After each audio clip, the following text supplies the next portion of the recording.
There is a man who never worked a single day as a pilot or a flight attendant for any of the airlines he flew for free. No uniform ever belonged to him. No paycheck ever came from an airline's payroll department. And yet, for 6 years, he walked through some of the most secure areas of American airports, boarded aircraft ahead of paying passengers, and took his seat in the cabin as if he belonged there completely. He did this more than 120 times. 7 different airlines were named in the credentials he used. 30 different badge numbers, 30 different hire dates, all of it fabricated, all of it typed into a booking system that was never designed to be lied to. His name is Tiron Alexander, and this is the story of how a man with no real employment at any airline exploited a hole in the industry's most trusted internal system and got away with it for years, hiding in plain sight, dressed as one of the people the entire security apparatus is built to trust. To understand how this happened, you first have to understand a program most passengers have never heard of. Airlines don't just employ their own pilots and flight attendants. They also maintain what the industry calls non-revenue travel agreements, or non-rev for short, with dozens of other carriers. It's a kind of professional courtesy that has existed for decades. A flight attendant working for Delta can, under the right conditions, hop on a nearly empty United flight for a fraction of the price, or sometimes for nothing at all. A pilot heading home after a long trip can slide into an open jump seat in the cockpit of another airline entirely, a seat normally reserved for a working crew member, simply because the industry has long operated on a system of mutual trust between carriers. It's efficient. It's a genuine perk that helps keep airline staff mobile, and it's one of the reasons people take these jobs in the first place. But it depends entirely on one very simple assumption, that the person requesting the benefit is actually who they claim to be. That assumption is where the entire scheme lived. To use these travel portals, an applicant typically has to input a handful of details: their name, their employer, their date of hire, and crucially a badge number, the internal identification code that airlines use to confirm someone is genuinely on staff. In theory, this information gets cross-checked. There's an industry system, often referred to informally as CAS, the Cockpit Access Security System, that airlines can use to verify jump seat and travel privileges against a shared database of verified employees. In practice, according to people familiar with how these systems operate, verification wasn't always consistent. Some carriers checked rigorously. Others were far more lax, treating the honor system as good enough because, for the vast majority of the airline industry's history, it always had been. Nobody had built this system expecting an outsider with no airline job at all to simply invent the entire employment history from scratch and walk right through the front door. Think about what that actually means in practice. A crew member showing up at a gate isn't handled the way a passenger is. They don't wait in the same line. They don't get the same level of scrutiny about who they say they are, because the entire relationship between an airline and its own staff, and between one airline and another airline staff, is built on the premise that nobody would bother faking their way into a job that doesn't pay just to sit in an airplane seat. Airlines built walls of security to keep threats away from planes. They never seriously built walls to keep out someone who wanted nothing more than to pretend, convincingly, to already be one of their own. That is the exact seam Alexander found, and it is a seam that, by its very design, sits far outside the reach of a metal detector. Alexander wasn't a total stranger to the industry, and that detail matters. Years before any of this began, he had, in fact, worked adjacent to the aviation world. Records show he held a position as a global ticketing support representative for Delta Airlines between 2010 and 2012, and later worked briefly as an actual flight attendant for Atlantic Southeast Airlines around 2013 and 2014. In other words, he wasn't guessing blindly at how these internal systems worked. He had been inside them. He understood the vocabulary, the paperwork, the rhythm of how a real airline employee talks about their job, their base, their seniority, their badge. That insider familiarity is very likely what allowed him to build something convincing instead of something amateurish. This wasn't a stranger fumbling through a system he didn't understand. This was someone who had once stood on the inside, looking at exactly what would need to be faked to look legitimate from the outside. It's a detail that recasts the whole scheme. This wasn't a random gambler testing a system he'd merely heard about secondhand. It was someone who had once filled out real onboarding paperwork, who had once been handed a genuine badge, who had once sat through the actual training that explains how crew scheduling, seniority, and travel privileges are supposed to work. When that legitimate employment ended, The knowledge didn't disappear with it. What began as ordinary experience in a call center and a cabin crew jumpseat eventually became something closer to a blueprint, one he would spend the better part of a decade quietly reusing, airline after airline, long after any of it was true. By 2018, prosecutors say Alexander had stopped being a genuine airline employee anywhere and started being something else entirely, a professional impersonator of one. He began filing applications through airline travel portals, most extensively one operated by Spirit Airlines, claiming current employment as a flight attendant. Sometimes he told one airline he worked for American. Other applications claimed Delta, United, Southwest, or one of several regional carriers. Each time he supplied a badge number and a hire date, invented details dressed up to look exactly like the real thing. Over the following 6 years, prosecutors would later say he used approximately 30 different fabricated badge numbers, cycling through fake identities, the way most people cycle through a rotation of days at the gym, never staying on one fabricated employer long enough or often enough to draw suspicion from any single desk agent or gate crew. And it worked. Not occasionally, not as a one-time fluke, but repeatedly for years across a rotating cast of airlines. He didn't just get a discounted seat, because non-rev travel privileges for crew often come with premium standing.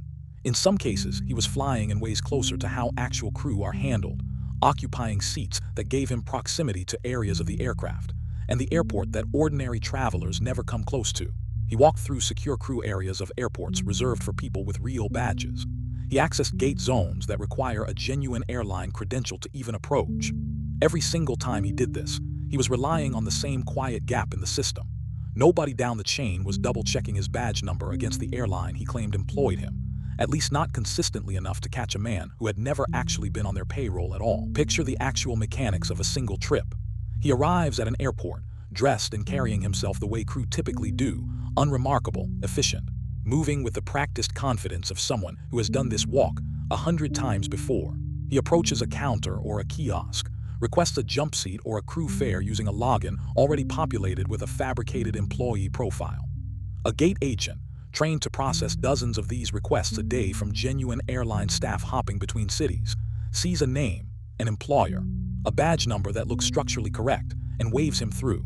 There's no reason, in the agent's mind, for suspicion. Legitimate non-rev travelers pass through that same counter constantly. Alexander wasn't trying to look unusual. He was trying to look exactly average, and for 6 years, average was more than enough. Here's the detail that makes this story stranger than a simple story of a con man dodging security. Alexander wasn't sneaking past TSA screening. He wasn't slipping through some unmonitored side door. According to the Transportation Security Administration, every single time Alexander flew under one of his fabricated identities, he still went through standard security procedures. His identification was checked. He was physically screened, just like every other person boarding a plane in post-September 11th America. In that narrow sense, the system that protects the traveling public from physical threats worked exactly as intended. TSA has publicly stated that Alexander never posed a safety threat to passengers because the layer of security built to stop weapons and explosives isn't the layer he was exploiting at all. He was going around a completely different kind of gate, the internal, largely self-reported trust system that decides who counts as crew in the first place. Post 9/11, aviation security spent 2 decades hardening the wall between the public and the aircraft. It spent far less time hardening the much older, much quieter assumption that if someone says they are an airline employee and their paperwork looks right, they probably are. For 6 years, that gap held. 6 years is a long time to sustain any kind of fraud, let alone one that requires repeated interaction with multiple corporate systems, gate agents, boarding computers, and crew scheduling databases across 7 different airlines. It required constant maintenance. New badge numbers when old ones grew stale or risky.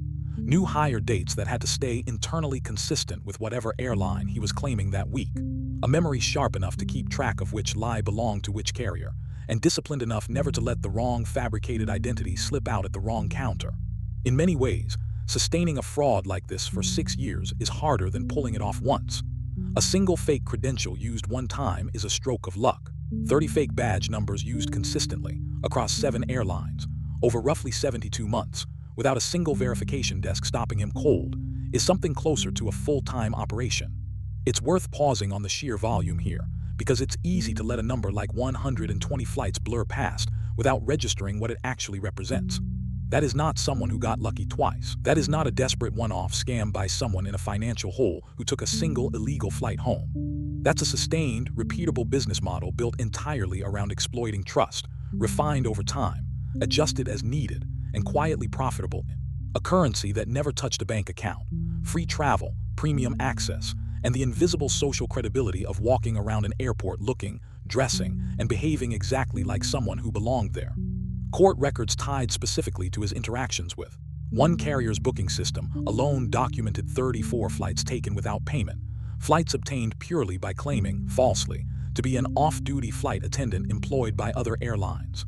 That's just the flights connected to one part of the scheme. The full scope prosecutors eventually laid out was more than 3 times that number. It's also worth considering what this cost the airlines themselves, beyond the obvious value of the seats he occupied. Every non-rev or jump seat traveler who boards displaces a paying customer's ability to be upgraded, or takes a seat that could otherwise have gone to a legitimate employee genuinely commuting to work a scheduled flight. Airlines build careful, if imperfect, models for how many of these employee seats they can absorb on any given route without disrupting revenue passengers or their own crew logistics.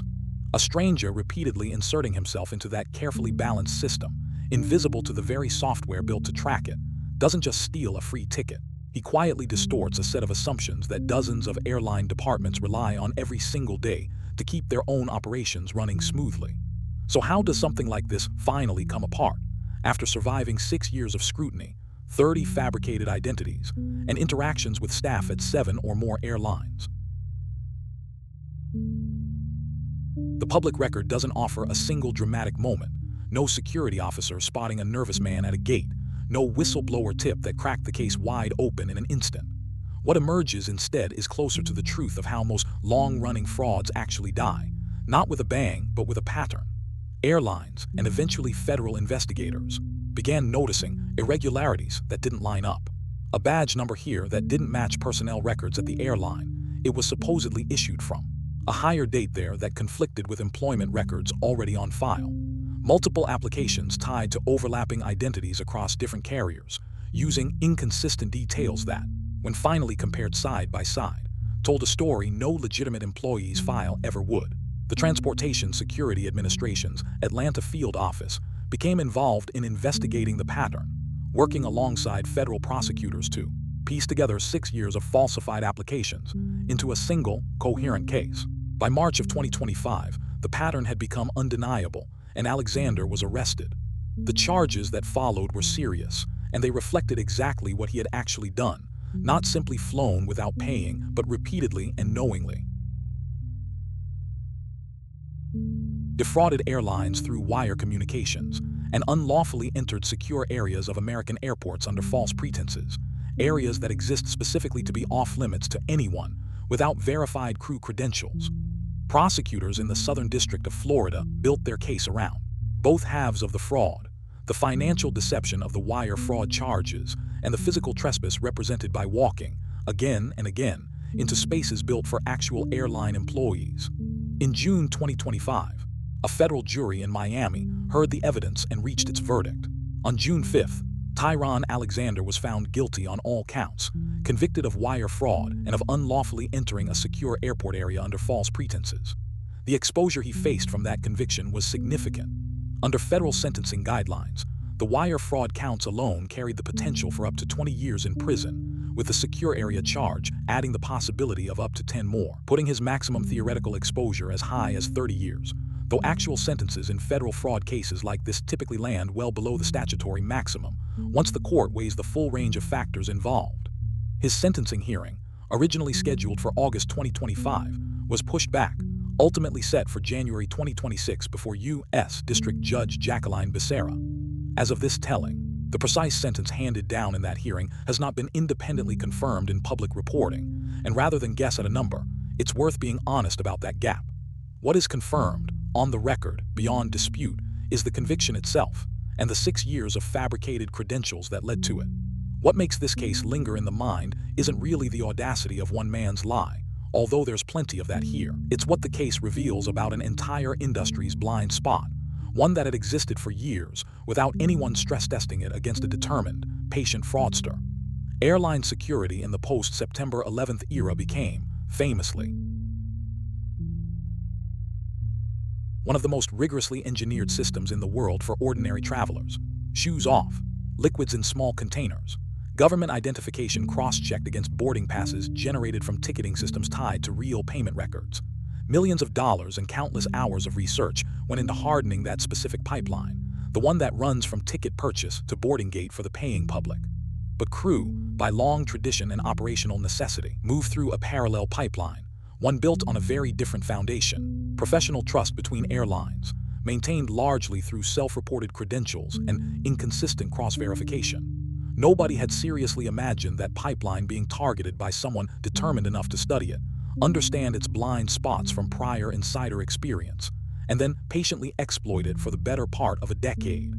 In the aftermath of Alexander's conviction, the case has become something of a case study within the aviation security world, cited in discussions about how badge verification for jump seat and non-rev travel privileges needs tighter, more consistent standards across the industry, not just at the largest carriers with the most resources, but universally, so that a fabricated badge number from a smaller regional airline can't quietly unlock the door at a much larger one.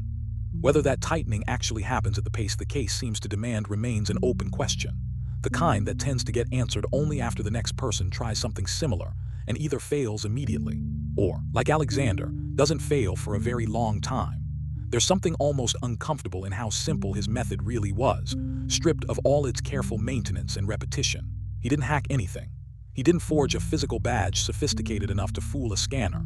He typed information into a form, and enough people, enough systems, enough automated checks along the way simply took his word for it. 6 years of free flights, secured not by defeating a wall of biometric security or slipping past armed officers, but by convincingly claiming over and over again to be exactly the kind of person the system was built to trust without question. Somewhere in that gap between verified and assumed is where Tiron Alexander lived for 6 years, boarding more than 120 flights as someone he never actually was, until the sheer number of lies finally became too large and too inconsistent for the system to keep failing to notice.